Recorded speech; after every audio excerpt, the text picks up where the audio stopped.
Assalamu alaikum. Welcome to this class. In this class, we'll do some numericals on short transmission line. Let us start with this numerical. An overhead three-phase transmission line delivers a load of 5 megawatt at 22 kV, 0.8 power factor lagging. Given that a series resistance of the line is 4 ohm and series inductance is 6 ohm. Determine the source voltage Vs, voltage regulation Vr, losses in the line, that is PL, and efficiency neta. So let us try to draw it as it is given the 22 kV. So that means it's a short transmission line. We have to neglect the effect of capacitance and the conductance. So the short transmission line will look like this. So in this case, the resistance is given to be equal to 4 ohm and this is given to be equal to 6 ohm.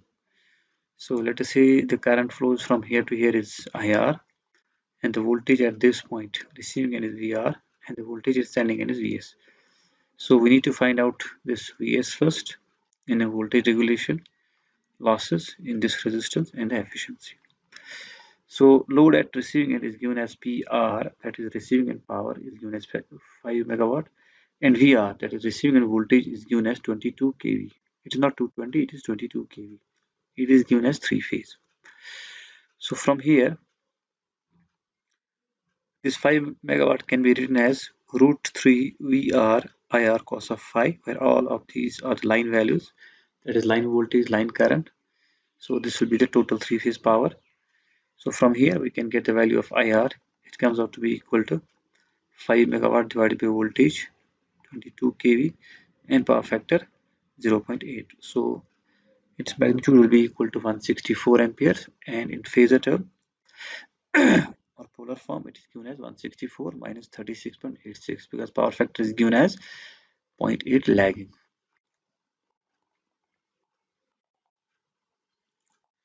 So from here, from the figure, you can see since the current direction is this, wait a minute.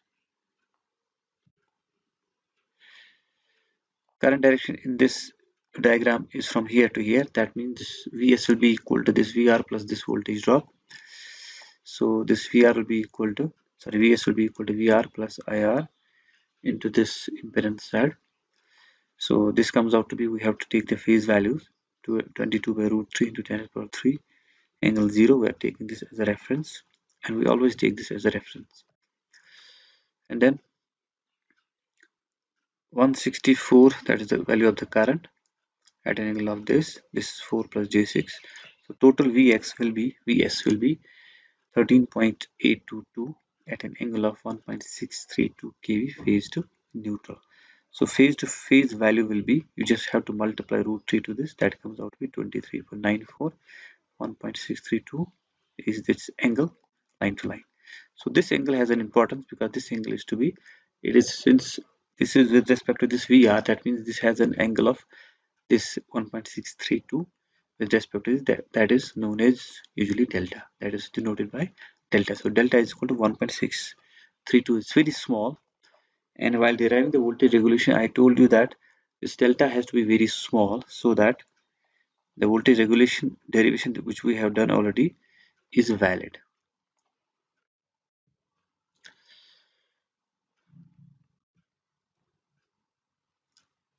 Okay.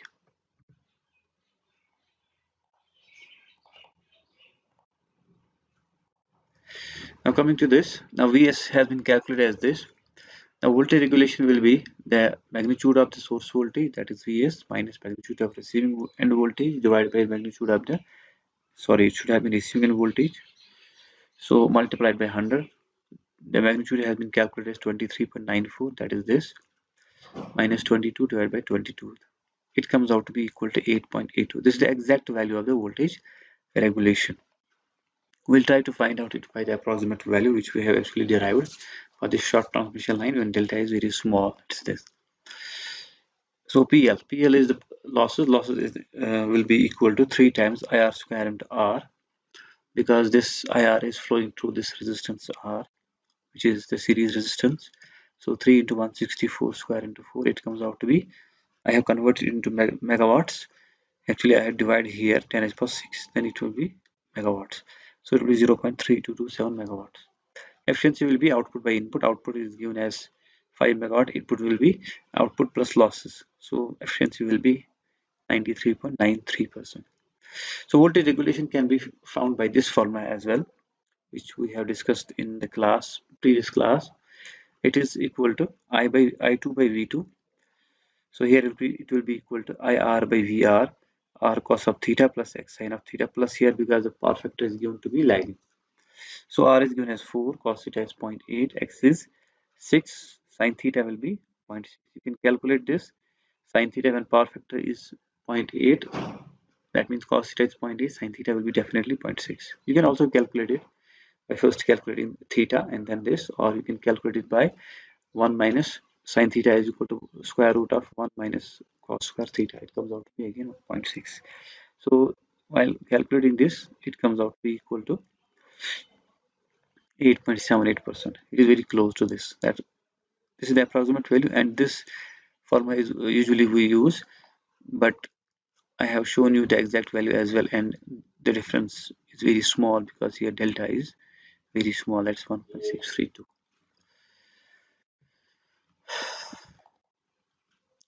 Now one more numerical. If the line reactance and resistance are equal in case of a short transmission line, and also the voltage regulation is 0, then the load power factor will be. We need to calculate the load power factor given that resistance is equal to the reactance of the line and the voltage regulation of the line is 0. So for voltage regulation 0, we use the approximate formula. That means R cos theta is equal to X sin theta, which means cos theta is equal to sin theta because this R and X are same. They will cancel out. This and this will cancel out. So when I divide this cos theta on both sides, tan theta is equal to 1, theta is equal to 0.5. That means cos theta will be equal to 1 by root 2. That's the power factor.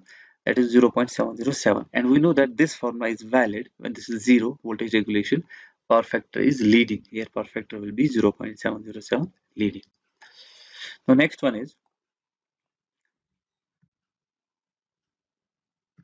a 220 kV three-phase transmission line is 60 km long. That means it's a short transmission line. The resistance is 0.15 ohms per kilometer and the inductance is 1.4 millihenry per kilometer. Use the short line model to find the voltage and the power at the sending end. Also find the voltage regulation and the efficiency when the line is supplied a three-phase load of 300 MVA at 0.8 power factor lagging and 300 MVA at 0.8 power factor leading. So the powers are given, but the powers are same, but the power factor is different. Now R will calculate for the whole line, that is 0.15 into total length of the line, that is 60, so 9 ohm. We'll assume frequency to be equal to 50 hertz when it's not given in the question. So X is equal to 2 pi into 50 into L. 2 pi into 50 into 1.4 in 10 to the power minus 3 into 60. That is the total inductance of the line. It comes out to be 26.39 ohms. VR, that is the receiving voltage, will be the phase voltage 220 by root 3, that is equal to 127.01 kilovolt. So from here, this relation, we can calculate the value of IR. We know that since it is given as kVA, you can see here 300 kVA at a power factor of 0.8 lagging.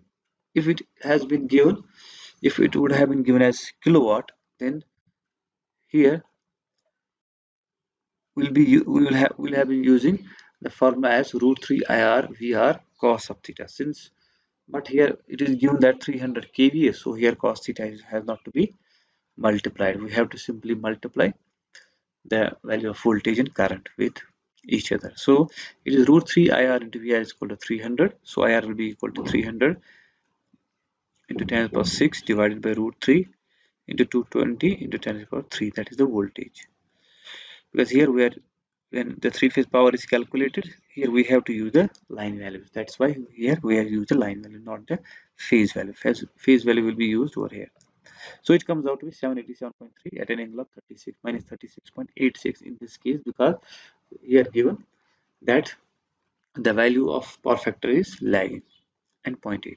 So Vs is equal to VR plus IR into Z. It is the same equation which we have just derived or just used in previous question. So So this is 127.01 into 10 power 3, angle of 0. I haven't written here angle, but it means angle is 0. Plus 787.3 at an angle of minus 36.86 plus this z r plus gx 9 plus 26.39 g. It comes out to be 145.669 kilovolt per phase. So Vs 3 phase will be equal to 252.3 kilovolt. So if I use the approximate formula, we know that this Vs is equal to Vr plus r cos theta plus x sine of theta into IR. When you use this formula and put the values, different values, you will get 142 kV. It is also very close to this. You can see that this is delta is very small. Here, this is very close to this. So Vs 3 phase is also very close to this. We can assume this to be same, or we can say close to each other. So the power loss will be 3 times I square R into R. So it comes out to be 3 into 787.3 square into 9. It comes out 116.73 megawatt. It is the power loss. So calculating the input power will be PS is equal to PR plus PL, that is 240, because PR will be equal to 300 into 0.8, because 300 is not kilowatt, it's kVA. When kVA is multiplied by power factor, it comes out to be real power. So total input power, that's PS, supplied by the sending in is 256.13. So this is also to be calculated. So VR, that is voltage regulation. It is not the receiving end voltage, it is voltage regulation. I'm using here the approximate formula. It comes out to be equal to IR into R cos theta plus X sin theta divided by V2. That is, this is the value of current. R is 9, cos theta is 0.8. Here plus, because we are calculating it for the lagging power factor. That is X value. This is the value of the sin theta divided by V2. It comes out to be 14.278%. If we use exact value, it comes out to be 14.69%. It is still very close to each other because here delta is very small. Here this is the magnitude of the Vs, which we have calculated with the actual exact analysis from this. So efficiency will be output by input into 100. Output is 240 divided by 256.13. We have calculated over here, and it comes up to 93.70. Now let us calculate the same thing while having the same load, but the power factor is now leading. So in this case, IR will be same, but here angle will be only 36.86, not minus 36.86. And the losses will also be same, because losses depend upon the value of the magnitude of the current, not on the angle of the current. It will remain the same. So Vs will be equal to VR plus IR into R plus Gx. It will be, equation will be the identical as that of the earlier one, but here we have used plus, not the minus one. So when we solve it, it comes out, Vs comes out to be equal to 122.01 at an angle of 9.85. Here delta is slightly greater. You will see that we will have a slight difference of the voltage, this voltage regulation and the actual voltages. So Vs is equal to, that is 3 phase, to 211.32 at an angle, same angle. Here we just multiply root 3 to this value to get 211. While calculating with the approximate formula, Vs is equal to Vr plus IR, R cos of theta minus X sine of theta. So putting all the values comes out to 120.21 kV. We can still say it is almost same, but the difference is slightly greater because your delta is having a good amount of value. So PR is again the same, that is 300 into 0.8, that is 240 volt. PS is PR plus PL, 240 plus PL, that is 256.13 volt. Now calculating the voltage regulation with exact value, so it comes out to be 122.01 minus 127.01 divided by 127.01 into 100. It comes out to minus 3.945%. Minus here because the no load voltage is less as compared to the full load voltage.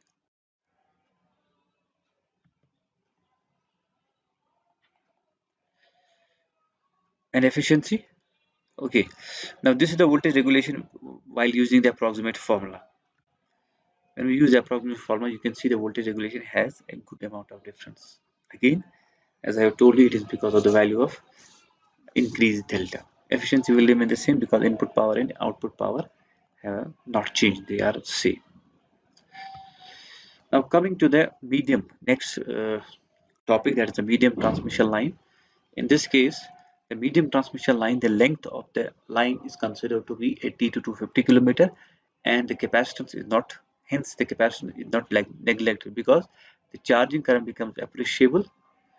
So we have to take this capacitance into account. Here, all the parameters are considered to be lumped. That means usually resistance, capacitance, inductance of the line are not lumped or placed at one place. They are actually distributed all along the line. So lump means when the distributed capacitance, inductance, this resistance are added together and then put at one place. That is what is meant by the lump. There are two types of medium transmission line. One is short. One is that in which shunt admittance is divided into two equal parts and placed at sending end and receiving end of the line. So in this case, what is to be done? The shunt admittance of the line are divided into two parts and they are placed at the receiving end and at the sending end of the transmission line. The second one is a nominal T. Coming back to nominal pi, when this arrangement is represented on the paper, you will see it resembles to the pi. That's why it is known as nominal pi. Nominal T is that when shunt admittance is placed exactly at the middle of the line. In this case, you will see that the impedance of the line is placed, half of the impedance of the line is placed to the right of the capacitance and half of the impedance is placed to the left of the capacitance, and its circuit resembles a T. That's why it is called as nominal T network. Now nominal pi, you can see over here, from here to here to here from here to here, it resembles pi. That's why it is known as pi. So what we have done over here, you can see it here. This is the total resistance of the line lumped, because usually resistance are given resistance per kilometer. So when we multiply the total length of the line, we get the total resistance. We have placed that resistance over here. Similarly, inductance is given per kilometer. We multiply the total length of the line, we get the total inductance, and we have placed over here. Similarly, for the capacitance, shunt capacitance, we multiply the line length. To this, we get the total shunt capacitance, and then we place half over here at the receiving end, half over here at the sending end. We get this pi network. So let us say this is the receiving end current, this is the receiving end voltage, this is the half of admittance, this is half of the admittance, and this is the impedance R plus Gx, and this is the source current Is, sending end current, and this is the sending end voltage. This Y by 2 is actually J omega C by 2. Please keep this in mind. This Y is a phasor, or we can say complex number or imaginary number. Y is J omega C. Whenever you use the Y, don't use only omega C, you have to use J omega. So keeping these things in mind, and Z is equal to R plus Jx. This Z, I have used here box. That means this Z contains actually R plus Jx. And let us assume an arbitrary current I flowing between these two nodes from here to here, that is I. So, and this is the current flowing through this capacitance. Let us say it's called as a capacitive current at receiving end R, that's ICR, and this is the current flowing through this shunt admittance. This is ICS, that means it is the shunt admittance which is placed at the sending end. So ICR is equal to YR into Y by 2. YR is the receiving voltage into Y by 2, isn't it? Because current will be equal to admittance multiplied by the voltage. So this ICR will be equal to its admittance, that is Y by 2, and the voltage is the VR. Similarly, ICS, VS is the voltage across this, so it will be equal to VS multiplied by its admittance, that is Y by 2. From here, this I, if I use the KCL at this point, this I will be equal to IR plus ICR. So that's what I have written over here. I is equal to IR plus ICR. IR is as it is IR, and this ICR will be equal to Y by 2 into VR. Actually, I just want to find out the value of, or we can say the relationship of VS in terms of IR and VR, and relationship of IS in terms of IR and VR. This is usually what we do in case of short transmission line as well, and then we can simply compare them with the ABCD parameter and calculate ABCD parameters of this transmission line. So this is what I is equal to IR plus VR into Y by 2. Similarly, VS is equal to plus VR plus this voltage drop. This voltage drop is I into Z. That is VR plus I into Z. VR, but what is the value of I? I is equal to IR plus VR into Y by 2 into Z. So separating VR and IR, so it remains as VR. This remains as IR into Z. It is IR into Z, and this will be YR YZ by 2. This is, sorry, VR YZ by 2. So I have opened it up like this. So separating VR and IR, so VR here, when we take it out, it will be equal to 1 plus YZ by 2. That is 1 plus YZ by 2 into VR plus IR into Z. This is equation 1. Now similarly, IS is equal to this I plus ICS. These two, I am using KCL at this point. So I we know is equal to this IR plus VR Y by 2. So IR is equal to VR Y by 2 plus VS Y by 2. This ICS will be equal to VS Y by 2. So I will keep it as it is, but Vs is equal to this value, 1 plus yz by 2 into Vr plus IR into z. So y by 2 as it is, so this Vs is equal to 1 plus yz by 2 into Vr plus this IR into z. So I have actually skipped one step over here, but I will still try to explain that. This is Vr by 2. Vr by 2 into y by 2, that is this. Here there is only one Vr by 1 Vr term. Okay. Then we have this.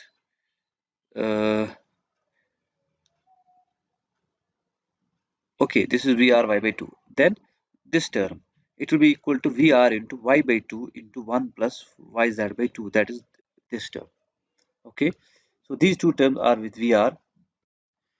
Then the term with IR into Z, it has to be multiplied by y by 2. That means this uh,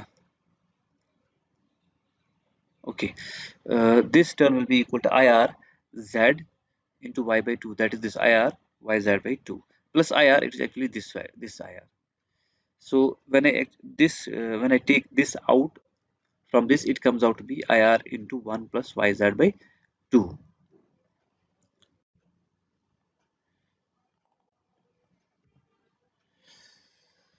So from here, I will just come back to this.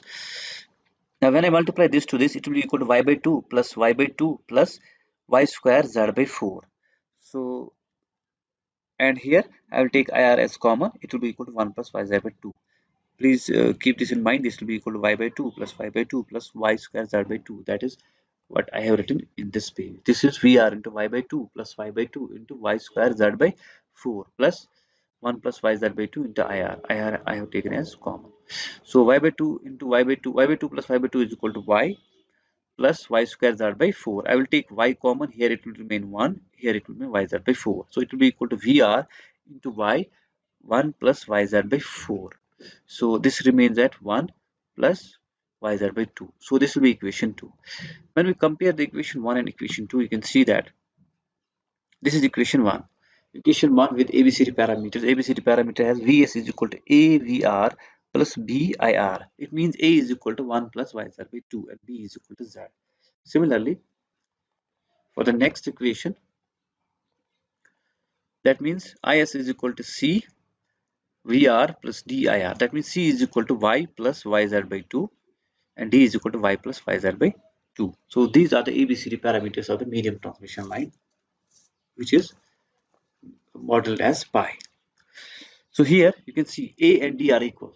A and D are equal. So the system, that is this type of a system, medium transmission line, which is nominal pi, is symmetric in nature because it is equal to D. Also AD, first I will calculate AD. AD is equal to, since they are same value, that will be A square, that is 1 plus YZ by square, YZ by 2 ka whole square, it will be 1 square plus Y square Z by 4 plus YZ, because 2 into A, 2 into B, 2 and 2 will cancel out. So BC is equal to multiplication of these two. It will be equal to YZ into 1 plus YZ by 4. When you open it up, it will be equal to YZ plus Y square Z square by 4. So AD minus BC, you can see YZ and YZ cancel out. these two will cancel out, it comes out to be 1. That means our system is also reciprocal. So this is the advantage of the, you can say, extra advantage of this nominal pi network of medium transmission line.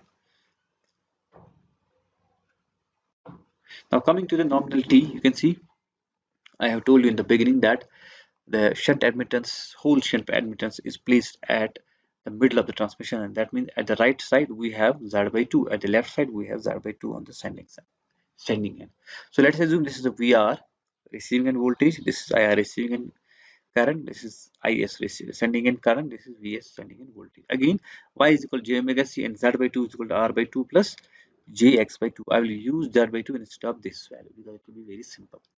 First, I will calculate V. It is the middle term, as in case of the nominal pi, I was having I there. Here we will be using V.